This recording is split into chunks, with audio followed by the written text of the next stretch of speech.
Hello everyone, welcome और welcome back to my YouTube channel. And today's tip of the day हम एक topic के बारे में पढ़ेंगे जो हम केमिस्ट्री के सब्जेक्ट में से लेंगे, which is the colligative properties.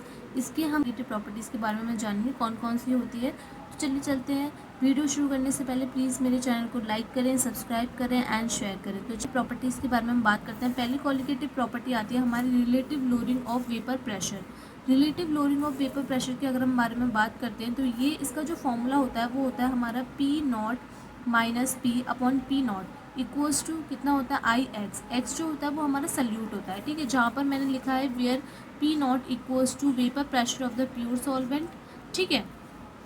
P equals to vapour pressure of the solution. P naught हमारा जो है वो प्योर सॉल्वेंट का वेपर प्रेशर है और P जो है वो हमारा वेपर प्रेशर है सोल्यूशन का, ठीक है। नेक्स्ट कॉलिगेटिव प्रॉपर्टी आती है हमारी elevation in the boiling point.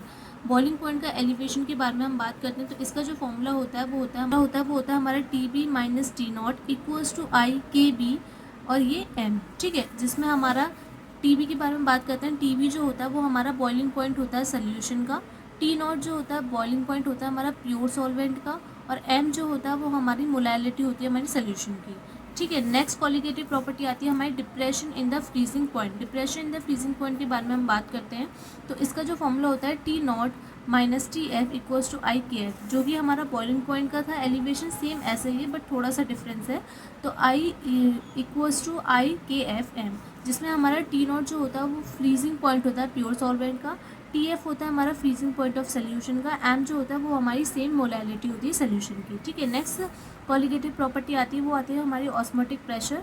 अब ऑस्मोटिक प्रेशर के बारे में बात करते हैं तो ऑस्मोटिक प्रेशर का जो फॉर्मूला होता है वो होता है हमारा pi equals to I C R T, where the C is concentration of the solution और जो आई जो होता है वो होता है हमारा वॉन्ट ऑफ फैक्टर, ठीक है।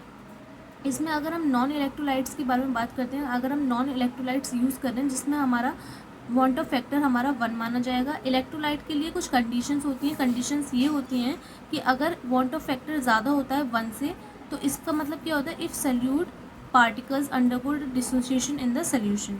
नेक्स्ट जो है अगर हमारा वॉन्ट ऑफ फैक्टर कम होता है 1 से तो इसका मतलब if the solute particles undergo association, वो डिसोसिएशन में जाता है, ये एसोसिएशन में जाता है सोल्यूशन के, ठीक है। फिर एक और कंडीशंस आती है for the particle under dissociation. जो डिसोसिएशन में जाते हैं वो वाले पार्टिकल्स, उनमें जो फॉर्मूला यूज़ होता है वो होता है हमारा I equals to 1 plus N minus 1 bracket close alpha.